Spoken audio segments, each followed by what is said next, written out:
네, 안녕하세요. 방문각 임용 국어교육 류운하입니다. 지금 이제 1, 2월 반은 종강이 됐고요. 중간에 이제 3월 개강 전에 학습 방법 또는 멘탈 관리법 관련해서 특강 진행할 예정입니다. 지금 학습 방법이랑 멘탈 관리법은 3개로 쪼개서 이제 진행을 하게 될 건데요. 처음에는 이제 화면에 나와 있는 것처럼 학부생 또는 초수생을 대상으로 한 학습 방법과 멘탈 관리 방법에 대해서 말씀을 드릴 거고, 두 번째는 이제 N수생들을 대상으로 해서 어떻게 멘탈 관리를 해야 되는가, 그리고 어떻게 공부를 해야 되는가에 대해서 알려드리려고 합니다. 그 다음에 이제 세 번째는 이 부분을 좀 궁금해 하실 분들이 많이 있으실 텐데, 그동안 좀 다뤄온 적이 없었던 일 병행하면서 공부하시는 선생님들은 어떤 마음가짐으로 멘탈을 관리해야 될 것인가, 그리고 어떻게 공부를 해야 될 것인가 하는 부분들을 보려고 합니다. 그래서 그 첫 번째 학부생 또는 초수생의 학습 방법, 멘탈 관리 방법을 보도록 하겠습니다. 보면은 지금 이 세 부류가 이렇게 3개로 쪼개진다고 보시면 돼요. 그래서 첫 번째는 무엇을 모르는지 모르는 상태이면서 왜 모르는지도 모르는 상태에 해당하는 선생님들이 계시고요. 두 번째는 무엇을 모르는지는 알고 있지만 왜 모르는지를 모르는 상태인 선생님들이 계세요. 그다음 세 번째는 무엇을 모르는지 왜 모르는지를 알 수 없는 상태에 처해 계시는 선생님도 있습니다. 그러면 초수생이랑 학부생에 해당하는 선생님들, 그러니까 지금 학교를 다니고 있는 1학년부터 3학년까지 학부생 선생님들이시거나, 아니면은 지금 이번에 2월에 졸업을 하셔서 이제 초수를 준비하고 있으신 선생님들은 어디에 해당하느냐? 제일 앞쪽에 나와 있는 무엇을 모르는지 모르는 상태, 그리고 왜 모르는지 모르는 상태라고 생각을 하시면 됩니다. 굉장히 안타까운 현실이긴 한데, 무엇이 안타까운 현실이냐면 지금 임용시험을 준비하는 선생님들께서는 대학에서 무언가를 배워서 준비를 한다? 이게 지금 제대로 되고 있지 않은 게 가장 안타까운 상황이다라고 생각을 하시면 됩니다. 저도 이제 대학을 졸업하고 1년 이제 임용 재수를 준비를 하다가 바로 기간제를 시작을 했었을 때 대학에서 배운 거를 이렇게까지 못 써먹나? 라는 생각을 할 정도였어요. 그리고 지금 제자들 중에서도 국어 임용 준비를 하고 있는 친구들이 있는데, 만나서 대학에서 배운 거 어느 정도 써먹냐? 라고 했더니 대학에서 배운 거 거의 써먹지 않는다. 심지어 이제 대학원을 다닌 친구들도 있는데 대학원을 다녀서 배운 것도 많이 써먹히지 않을 때가 있다. 이렇게 얘기를 하거든요. 그러면 이제 고등교육 과정이라고 하는 돈도 엄청 많이 내고 다니는 대학과 대학원이 우리의 시험에 거의 도움이 되지 않고 있다라는 얘기로 볼 수도 있다라는 거죠. 물론 대학에서 어떤 공부를 하느냐, 어떤 과목을 선택하느냐에 따라서는 도움을 충분히 많이 받을 수도 있고, 그걸 통해서도 임용 준비를 할 수도 있다고 생각을 합니다. 그런데 이게 4년 동안 공부를 하잖아요. 그러니까 압축적으로 공부를 하지 않다 보니까 자기가 뭘 공부했는지도 사실은 많이 망각이 된 상태고, 그러다 보니까 자기가 무엇을 모르는지를 모르는 상태가 된 거죠. 아예 아는 것이 없는 상태에 가깝다라고 생각을 하실 수도 있을 것 같아요. 그 다음에 이제 무엇을 모르는지를 모르기 때문에 이걸 왜 모르는지도 모르는 상태라는 거죠. 그러면 이런 상태였을 때 우리가 어떤 생각을 해야 되는지에 대해서 좀 더 알아가 보도록 하겠습니다. 자, 이렇게 볼 수가 있어요. 지금 학부생이나 또는 초수생인 선생님들의 학습 환경을 분석을 해보려고 합니다. 학습 환경이라고 하는 것은 내가 공부를 하기에 물리적이고 정신적인 환경이 어떤지에 대해서 체크를 먼저 하셔야 돼요. 그러니까 선생님들께서 공부를 시작하실 때 내가 이제 공부를 열심히 해보겠다, 이런 생각은 누구나 해요. 공부를 열심히 해보겠다라고 하는 생각은 누구나 하는데, 저는 훨씬 더 중요한 게 뭐라고 생각을 하냐면 내가 공부를 하는 환경이 어떤 환경인가 라고 하는 것을 먼저 체크를 하실 필요가 있습니다. 그래서 선생님들께서 이제 합격하신 분들의 합격 수기를 많이 읽으시잖아요. 그런데 그 합격 수기를 읽으실 때 선생님들께서 체크를 좀 하셔야 되는 부분이 뭐냐면은, 이 합격생 분이, 이 합격하신 선생님이 나랑 얼마나 환경적으로 일치성이 높은가 라고 하는 것도 보셔야 돼요. 예를 들어서 집에서 그래도 이제 서포트를 많이 해주셔서, 지지를 많이 해주셔서 학원비 정도는 걱정 없이 다닌다 라고 하시는 분들은 뭐 안타까운 현실이긴 하지만 아이디 공유하지 않으실 거고요. 그 다음에 뭐 책 복사 많이 안 하실 거거든요. 이런 걱정 안 하시면서 내가 이렇게 비도덕적으로 공부해도 되나? 이런 걱정, 뭐 근심 이런 거 없이 공부를 하실 거예요. 근데 만약에 내가 월세부터 시작해서 생활비랑 이런 거 전부 다 내가 벌어야 되는 상황이다. 그래서 학원 다니기도 부담스럽다. 그런데 내가 학원을 너무 다녀보고 싶다.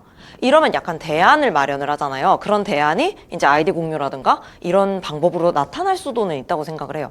그러면은 이 두 분의 선생님이 과연 같은 환경에 있느냐, 같은 마음가짐으로 시험을 준비할 수 있느냐, 그럴 수가 없는 상황이거든요. 그래서 선생님들께서 학습 환경을 먼저 분석을 해보셔야 됩니다. 지금 제가 보여드리는 것은 일반적으로 선생님들이 이런 환경에 처해 있지 않을까라고 하는 생각을 토대로 이제 작성한 부분입니다. 보시면은 이제 학부를 다니고 계신, 그러니까 2024년 8월 이후에 졸업하실 분들이에요. 8월 이후에 졸업하실 분들은 1, 2학년은 일단 시험 자체에 대한 이해도가 매우 낮은 상황입니다. 그러니까 이 시험을 준비할 때 선생님들이 이제 그런 용어를 거의 외우는 작업이 필요하잖아요. 뭐냐면은 이 지역이 평가원 지역인지 아닌지, 이 지역이 뭐 지도한 지역인지 아닌지, 이런 것들조차 시험을 치는 순간까지도 제대로 모르시는 분들도 있거든요. 그러니까 지금 1, 2학년 선생님들 같은 경우에는 이 시험 자체가 어떻게 진행이 되는지, 물론 그 정도 느낌은 있을 거예요. 아, 서술형이라고 하더라. 아, 기입형이라고 하더라. 이런 느낌은 있지만 뭐 기출문제를 풀어본 적도 거의 없으실 거고, 그 다음에 이제 학부에서 듣는 수업 같은 경우에는 약간 순수 연구를 목적으로 하는 수업들이 많아요. 그러다 보니까 아, 이 시험을 어떻게 친다에 대한 상 자체가 아예 없는 상황, 상 자체가 아예 없는 상황이라고 보시면 됩니다. 그 다음에 이제 3, 4학년 선생님들 같은 경우에는 교생 실습을 해야 하실 수도 있고, 그 다음에 복수전공이랑 부전공을 해야 하실 수도 있는 상황이에요. 그래서 일단은 학교를 다니면서 굉장히 바쁜 시간들을 보내야 되는 사람들이 학부생이라고 생각을 하시면 됩니다.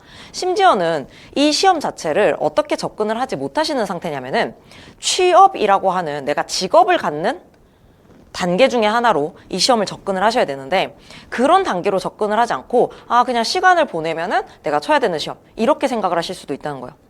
왜 그렇게 되냐면은, 자, 지금 어쨌든 이 시험을 치시는 분들은 사범대생들이에요. 혹은 교직 이수를 하고 있으세요. 혹은 이제 교육대학원에 다니고 있으세요.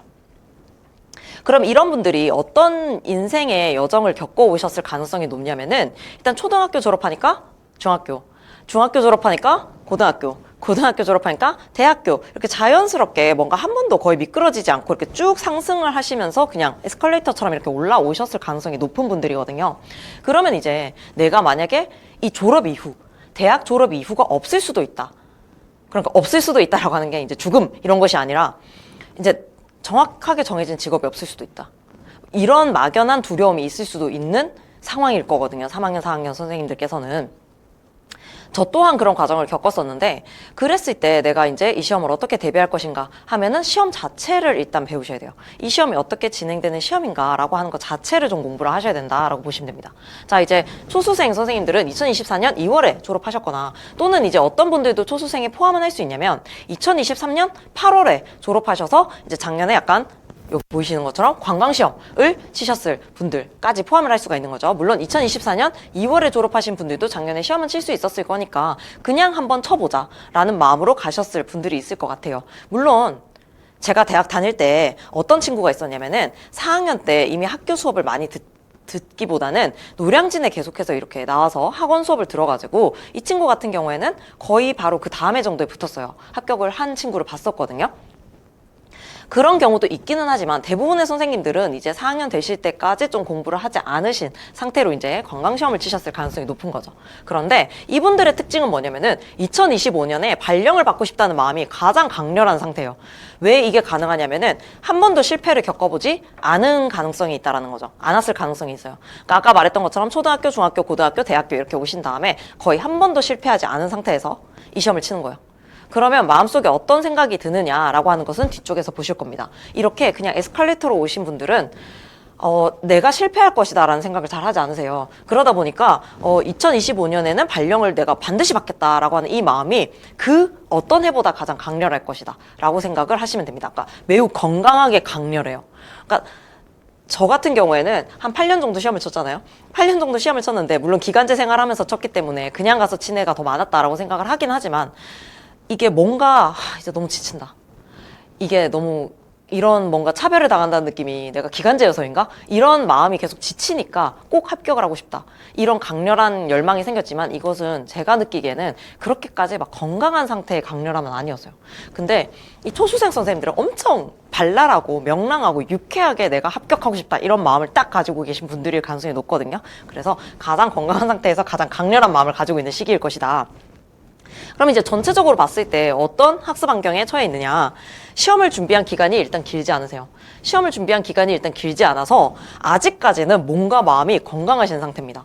그래서 이제 뭐도 추구를 하냐면은 약간 내 삶의 여유도 좀 추구를 하세요. 공부를 하다가 좀 힘들다. 그럼 이제 코너도 좀 가보고 영화도 보고 이런 마음의 여유를 좀 가지고 계신 상태.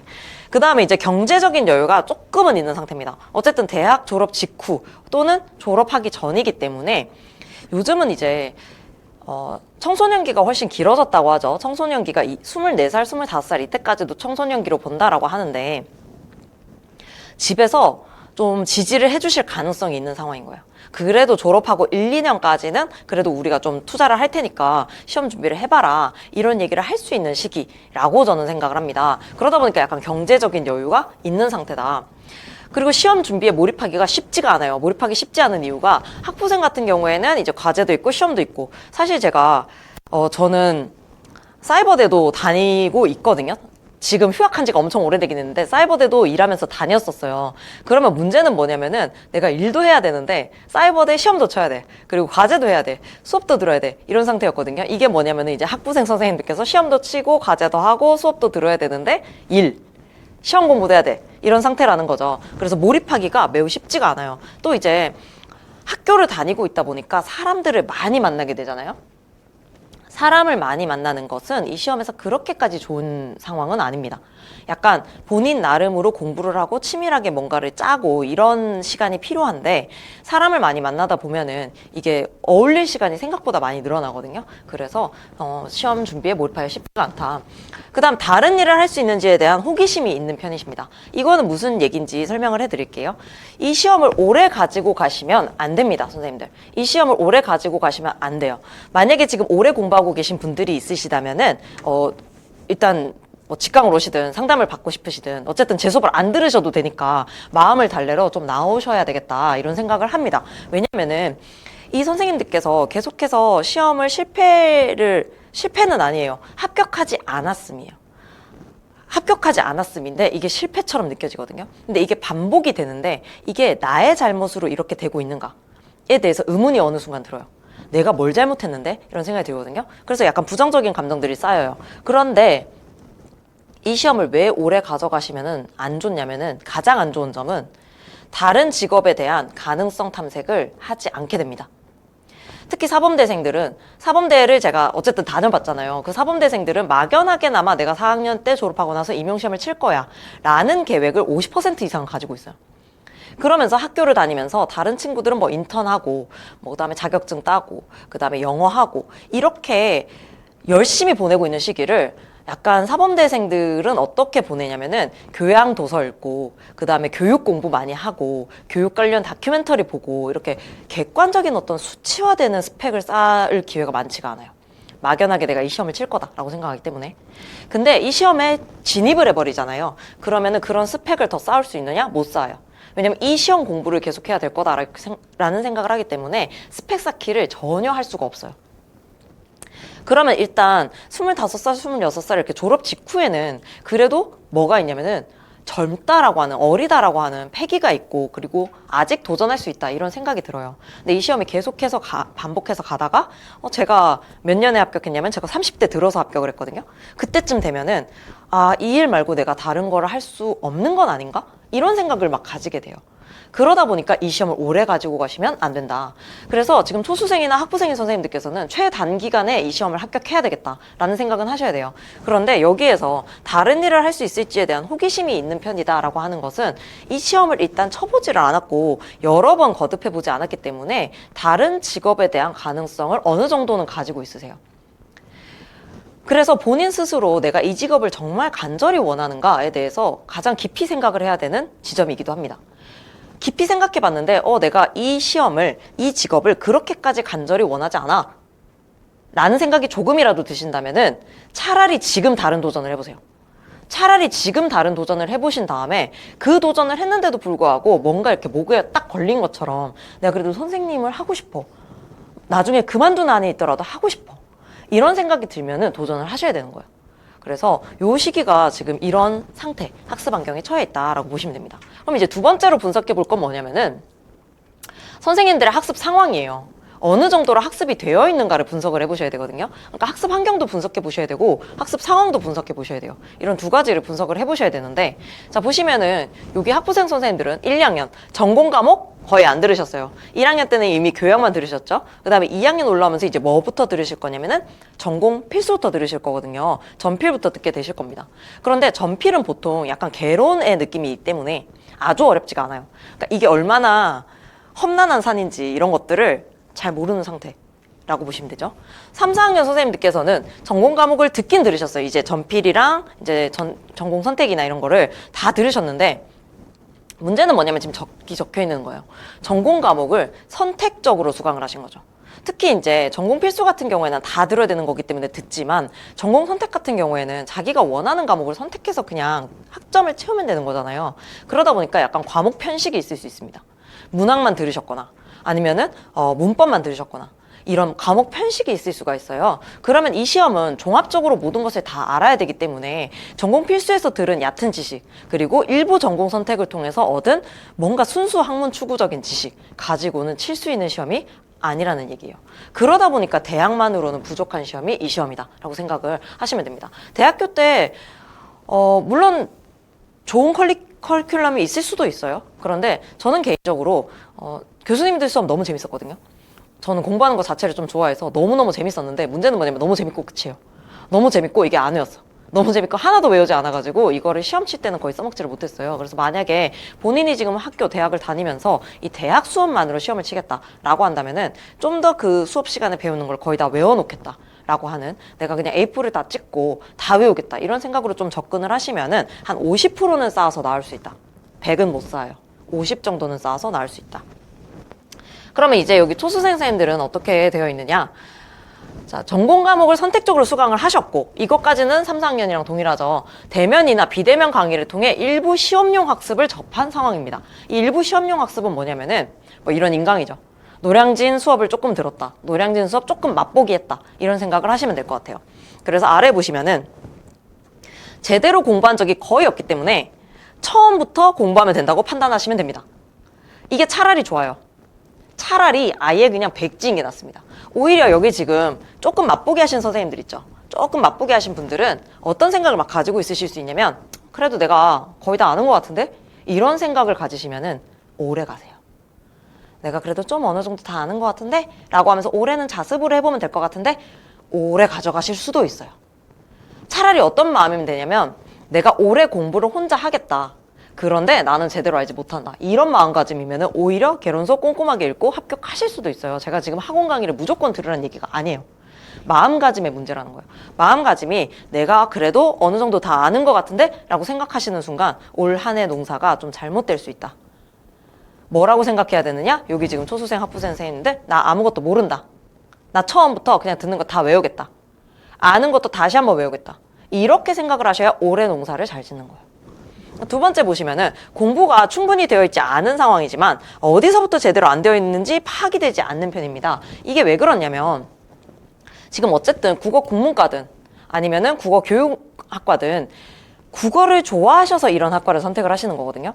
그럼 기본적으로 문학이 어느 정도 쌓여 있어요. 이게 국어 선생님들은 대부분 좀 문학을 좋아하세요. 그러니까 기본적으로 문학이 좀 쌓여 있다 보니까 아예 공부를 안 한 상황이 아니다 이런 생각이 들어요. 그러다 보니까 내가 문학을 다 아는 것도 아닌데 어디서부터 시작해야 되지? 처음부터요. 그냥 고민하지 마시고 처음부터요. 여기 지금 선생님들께서 이런 고민을 하시니까 공부가 안 되시는 거예요. 그냥 처음부터 공부하겠다. 아무것도 모른다. 이렇게 생각하고 접근하셔야 되는 게 요 시기에 선생님들이다. 이렇게 생각을 하시면 되겠습니다. 약간 그림이 깨지긴 하는데 뭐만 볼 거냐면은 지금 여기에 무동기가 적혀 있고 여기 외재적 동기 적혀 있고 여기 내재적 동기 적혀 있어요. 그래서 요거를 제가 좀 작은 그림을 좀 크게 키웠더니 이렇게 약간 깨져 있는 상황이긴 한데요. 무동기, 외재적 동기, 내재적 동기 이렇게 보시면 됩니다. 선생님들께서는 지금 본인들이 학교사가 되고 싶다는 내재적 동기를 가지고 있다라고 생각을 하실 거예요.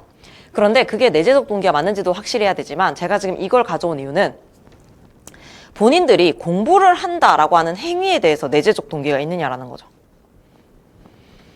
선생님들 주변에는 지금 되게 유혹적인 애들이 많아요. 막 놀러 가고 싶고 여행도 가고 싶고, 지금 어쨌든 졸업하신 초수생 선생님들께서는 시간적 여유도 좀 있으신 편이에요. 교육학 수업 뭐 없으면은 없는 주에는 뭐 제주도도 한번 다녀왔으면 좋겠고 이런 생각도 하실 수 있어요. 그러니까 학습을 한다, 공부를 한다는 것 자체에 대해서 내재적 동기가 있느냐라고 하면은 내재적 동기가 없다고 보시면 됩니다. 만약에 동기가 있다 하더라도 요 정도, 외재적 동기 정도라고 생각을 하시면 돼요. 외재적 동기 정도. 그러니까 내가 이걸 합격을 해야 되니까, 합격이라고 하는 최종적인 목적을 얻어야 되니까 내가 이걸 하겠다이지, 공부 자체가 재미있는 상황이 아니라는 얘기가 되겠죠. 그러면은 이 학습이 지속이 되기가 참 어렵다라고 보시면 돼요. 그러면 선생님은 어떠셨는데요? 선생님은 학습하는데 내재적 동기가 있으셨어요? 라고 물어보실 텐데, 제가 정말 이렇게 얘기하면 비인간적으로 느껴져서 제가 이런 얘기 잘 안 하거든요. 근데 네, 제가 합격하던 해에는 저는 진짜 내재적 동기로 학습이 너무 재밌었어요. 뭐가 재밌었냐면, 제가 모르는 걸 오늘 안에 다 알고 잠드는 게 너무 좋았고, 내가 주말에 공부를 더 할 수 있는 것들이 너무나 좋았고, 내가 이렇게 공부만 할 수 있는 게 너무 좋은 거예요. 그렇게 살 수 있었던 거는 제가 엄청난 이제 그 기간제 생활을 하면서, 기간제 생활이 엄청났다는 게 아니고 기간제 생활을 하면서 합격하고 싶다라고 하는 것에 대해서 열망이 너무 강해지다 보니까, 합격을 하려면 뭘 해야 되는데 공부를 해야 된다, 이게 합리적으로 설득이 된 거예요. 그냥 저한테. 그러다 보니까 그냥 공부를 해야 되겠다, 공부 너무 재밌다, 그렇게 1년을 살았어요. 그랬더니 공부가 지치지가 않는 거예요. 근데 잘 들으시면은 여기 지금 외재적 동기 수준으로만 공부가 하고 싶으신 분들은 지쳐요. 언제 지치냐면은 어떤 보상물이 없으면, 강화물이 없으면 무조건 지치게 되어 있습니다. 여기 지금 무동기인 선생님들, 내가 공부를 왜 해야 되는지, 나는 동기조차 없다 라고 하시는 분들은 어디로 넘어야 된다? 이 표 잘 아시잖아요. 이거 자기 결정성 이론에서 쓰는 거잖아요. 무동기인 선생님들은 어디로 가야 된다? 일단은 외재적 동기 쪽으로라도 와야 돼요. 적어도 이 학습을 내가 합격하기 위해서는 해야 된다라고 하는 것까지는 받아들이셔야 돼요. 그런 다음에 이게 내재적 동기로 가려면은 강화물, 보상물이 확실히 주어져야 된다, 계속해서. 그렇게 해서 올 한 해를 끝내셔야 됩니다. 제가 보기에는 선생님들께서 이 공부 자체에 대한 내재적 동기는 올 한 해 동안은 안 생기실 확률이 더 높아요. 왜냐면 이번이 첫 번째 도전이고 다음에도 해도 되고 뭐 이런 생각이 들 수 있거든요. 그러면 이게 학습 자체가 엄청 간절하진 않습니다. 그렇다고 선생님들 다 떨어지실 거예요, 이 얘기가 아니에요. 선생님들께서 그런 마음이라고 한다면은 방금 제가 말했던 거 보상물과 강화물이 잘 주어진다면 선생님들께서 이 외재적 동기를 계속해서 유지해서 학습을 할 수 있다라는 얘기가 된다라는 거죠. 그럼 그 강화물, 보상물이 뭐가 될 거냐를 고민하셔야 되는 거예요. 선생님들께서 고민하셔야 되는 게 뭐다? 강화물, 보상물이 뭔지를 고민하셔야지, 내가 내재적 동기가 없구나라고 좌절을 하거나 나는 동기가 없으니까 글렀구나라고 생각해서 포기를 하시거나 이러면 안 된다라는 거예요. 핵심은 뭐다? 보상물, 강화물을 내가 찾아내서 끊임없이 외재적 동기를 강화를 시켜야 되겠구나, 그래서 내가 공부를 끝까지 해야 되겠구나 라고 생각을 하시면 됩니다. 자, 그리고 선생님들과 이제 얘기해보고 싶은 것은 뭐냐면은, 이 초수생 학부생 선생님들께서는 이런 비합리적인 신념이 있을 가능성이 있어요. 이 비합리적인 신념 어디서 들으셨죠? 요거 이제 교육학에서 ABCDE 상당기법이라고 하는 게 있습니다. 아마 지금 교육학 공부가 제대로 안 되어 있다면은 이런 게 나오지가 않으실 거예요. 그런데 ABCDE 상당기법이라고 하는 게 있는데, 이게 비합리적인 신념, 사람이 왜 정서적으로, 정신적으로 병이 드는가라고 했었을 때, 인간에게 잘못된 비합리적인 믿음이 있기 때문이다 라고 이야기를 하거든요. 그럼 어떤 비합리적인 믿음을 가지고 있는가? 자, 선생님들 누구나 재수 정도는 하는 거야 라는 생각을 하실 때가 있을 거예요. 내가 공부가 너무 지치는데, 올해 합격 못할 것 같은데, 근데 재수 정도는 누구나 하는 거 아닐까? 그래, 좀 편하게 생각하고 공부하자 라고 이제 얘기하시는 경우가 있을 거예요. 마음먹으신 경우가. 제가 학생들한테 학교에 있을 때 어떤 질문을 했었냐면은, 이제 제가 문법을 수업을 하면은 쫙 이렇게 막 판서를 다 쓰잖아요. 애들이 우와 이러면서 봐요. 오케이. 그러면서 이제 애들한테 뭘 질문을 하냐면, 너네 나보다 국어 잘할 수 있을 것 같아? 라고 물어봐요. 그러면은 애들이 당연히 뭐라고 대답을 하냐면 아니요 라고 대답을 해요. 그럼 제가 뭐라고 하냐면, 사실 저는 잘난 척 하려고 그 질문을 한 게 아니에요. 너네 나보다 국어 잘하게 될 것 같아? 라고 했을 때 애들이 아니요 라고 하면 제가 화내거든요. 왜 화를 내냐면, 너네가 그렇게 생각하니까 나보다 못하는 거야. 너네가 나보다 잘할 거라고 생각을 하면은, 잘할 수 있을 방법을 찾을 거고, 그거를 실현시키지 않을까? 그런데 니네가 지금 나보다 못할 거라고 생각을 하니까 딱 나만큼 할 정도 아니면 나보다 조금 모자란 수준으로만 노력을 하니까 결국에 나보다 못하게 되는 거다. 서울대도 마찬가지다. 너네가 서울대를 언제 가느냐가 중요하다고 생각을 하는 게 아니라 내가 거길 꼭 가고 싶고 갈 수 있다라고 생각하면 몇 년이 걸리는 게 대체 뭐가 중요한 문제냐. 너네가 지금 서울대를 못 가는 이유? 못 간다고 생각하니까 거기를 원서조차 못 쓰는 사람이 되는 거다. 이런 얘기를 했었어요. 그럼 마찬가지로 누구나 재수 정도는 하는 거야 라고 생각을 하니까 재수에 가까워지는 거야. 사람에게 언어가 얼마나 무섭냐면은 저렇게 생각을 하는 순간 그냥 그쪽으로 한 걸음 더 가게 되어 있어요. 그래서 선생님들께서 절대 하지 않았으면 하는 생각은 재수 정도는 누구나 하는 거야 라는 생각을 오늘부터 안 하셨으면 합니다. 저 생각을 하시면 하실수록 재수 쪽으로 한 걸음 한 걸음 더 가시고 본인 스스로에게 되게 너그러워지세요. 그렇게 되면은 시험이 망하게 되어 있습니다. 자, 그 다음 두 번째는 나는 반드시 초수에 합격해야 해 라는 건데 완전히 반대 같은 느낌이죠. 근데 나는 반드시, 여기서 핵심은 뭐냐면 이 비합리적인 신념의 핵심이 뭐냐면 반드시예요. 나는 반드시 초수에 합격해야 하거든요. 그럼 이건 뭐냐면 초수에 합격하지 않는 삶이 주는 좌절과 실망과 고통이 이런 생각을 안 할 때보다 훨씬 커질 수밖에 없습니다. 선생님이 노력하셨으면 합격하겠죠. 그런데 선생님이 노력을 했다 하더라도 안 되는 경우의 수들이 많아요. 그러니까 수능 치러 가다가 교통사고 나서 식물인간으로 1년 지내다가 깨는 사람들도 있어요. 그럴 경우에 과연 그 사람이 노력을 안 했다고 우리가 봐야 되느냐? 그건 아니라는 거죠. 그러니까 세상에 선생님이 합격을 하지 못할, 실패가 아니에요. 합격을 하지 못할 무수히 많은 이유들이 있어요. 그 이유 중에 선생님의 노력이 이유가 돼서는 안 돼요. 그것 빼고는 선생님이 초수에 반드시 합격 못 하실 여러 가지 사유들이 있다고 생각을 합니다. 그래서 선생님이 원인이 되면은 안 되지 초수에 반드시 합격해야 된다 이렇게 생각하실 것도 아니란 얘기예요. 그 다음 이제 이런 생각도 하죠. 이 시험은 운이 제일 중요한 것 같은데 라는 생각을 요새 하시는 분들이 많이 계신 것 같아요. 특히 이제 문학 같은 경우가 적용해가지고 그냥 푸는 문제들이 나오다 보니까 이제 문학을 암기를 하지 않으시고 자꾸 이제 그 당일에 내가 어떤 운빨로 내가 읽었던 작품 나오면 맞추고 읽었던 작품 안 나오면은 한번 운빨로 비벼서 써보고 이렇게 생각들을 많이 하시는 것 같아요. 그렇게 생각하시면은 공부가 쌓이지가 않습니다. 그래서 이게 운빨 퀘스트다? 운도 필요해요. 제가 왜 합격했느냐라고 생각을 해보면은 사실 운에 관련된 얘기가 나왔으니까 잠깐 드려보자면은 저는 임용시험 치러 1차 마지막 합격했던 그 해에 치러 가기 전날에 단 1분도 잠을 자지 못하고 시험을 치러 갔습니다. 너무 긴장이 많이 돼서 1분도 자지 못하고 갔는데 그러다 보니까 새벽 4시 정도 되니까 이제 약간 토할 것 같은 느낌이 든 거예요. 너무 못 자가지고 긴장이 돼서. 그런데 이제 그때 숙소에 어머님이 같이 계셨어요. 같이 계셨던 이유는 뭐 걱정이 돼서 그냥 같이 계셨겠죠. 근데 어머님이 너무 코 골면서 잘 주무셔서 제가 못 잔 것도 있긴 한데 어쨌든 그렇게 어머님이 계셨는데 제가 새벽 4시부터 뭘 했냐면은 어머니께 교육학 설명을 하기 시작했어요. 제가 교육학 처음부터 교육 철학부터 시작해서 교육사 하나하나 그 모든 영역을 제가 어머니께 중요한 부분을 설명을 이렇게 막 했었거든요. 근데 그 해에 교육학에 나왔던 게 제가 어머니께 설명을 하는데 딱 기억이 안 나는 거예요. 아, 내가 이거 지금 설명을 해야 되는데 이게 기억이 안 난다. 이렇게 어머니께 말씀드리면서 내가 좀 이따가 이거 찾아서 볼게요. 이렇게 얘기를 했었어요. 근데 어머니께서 아니야. 지금 찾아서 봐라.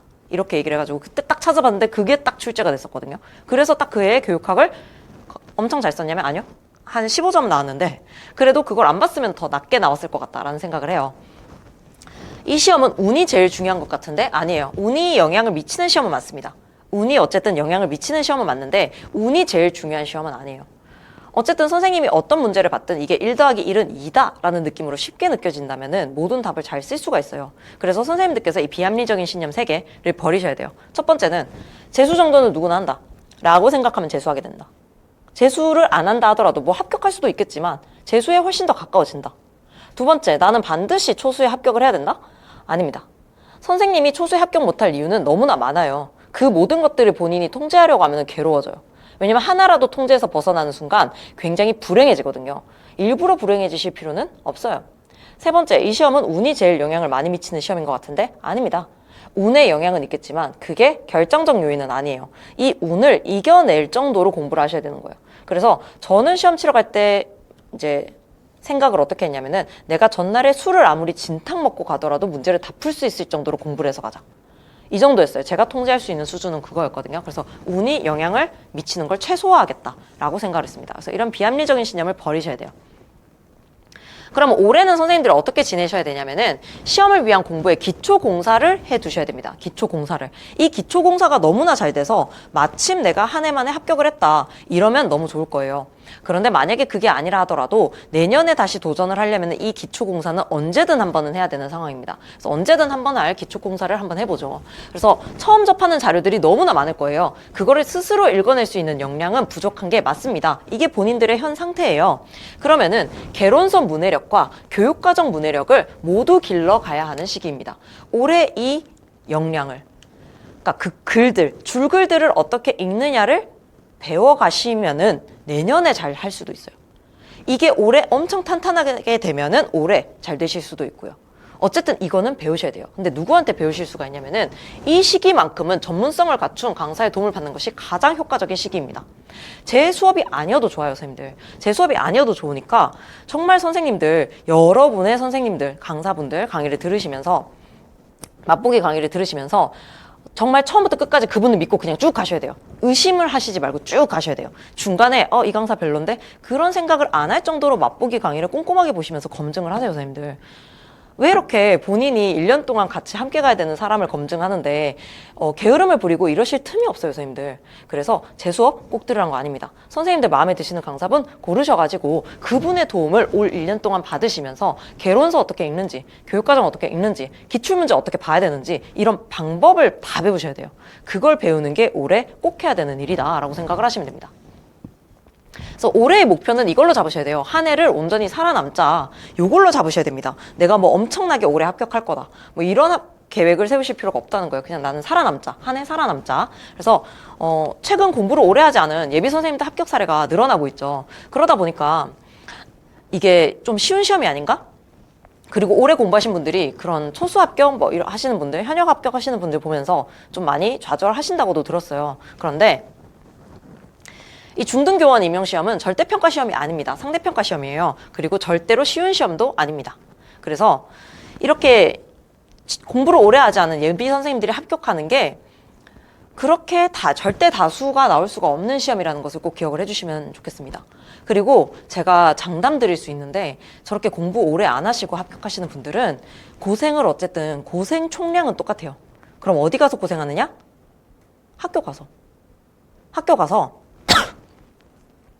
애들 가르치셔야 되는데 그거를 고생을 하셔야 돼요. 그러다 보니까 선생님들께서 지금 공부를 오래 하지 않고 합격하시는 분들을 너무 부러워하실 거는 아니다라고 생각하시면 됩니다. 결국 끓는 점을 기다리면서 꾸준히 노력해야 이게 합격하는 시험인데, 그러면 이제 선생님들께서 가지실 수 있는 목표는 한 해를 온전히 살아남자 또는 한 사이클을 경험하자를 목표로 잡으시는 게 맞습니다. 이게 현실적인 목표예요. 현실적이지 않은 목표를 세우시면 너무 불행하기 때문에 현실적인 목표를 좀 세우시는 것을 추천드립니다. 그래서 이 과정을 통해서 시험에 대한 이해도를 높이고 자신에게 맞는 공부 방법을 찾아두시면은 언제든 합격할 수 있다라고 생각하시면 되겠습니다. 그럼 이렇게 가져가시면 될 것 같아요. 이제 1, 2월이 끝났으니까 1, 2월은 버리셔야 돼요. 1, 2월은 이제 포기하시고, 자, 3, 4월부터 볼게요. 3, 4월, 5, 6월, 7, 8월, 9, 10월 이 동안에 다행인 것은 선생님들께서는 하셔야 될 게 하나밖에 없어요. 여러 강사의 맛보기 영상을 보면서 1년 동안 마음을 붙일 강사님을 선택해서 1년 커리를 그대로 따라가셔야 됩니다. 1년 커리큘럼을 그대로 가져가셔야 돼요. 똑같이. 이게 중간에 사람을 바꾸는 것도 안 좋은 게 이분은 이렇게 설명을 하는데 저분은 다르게 설명을 할 수도 있어요.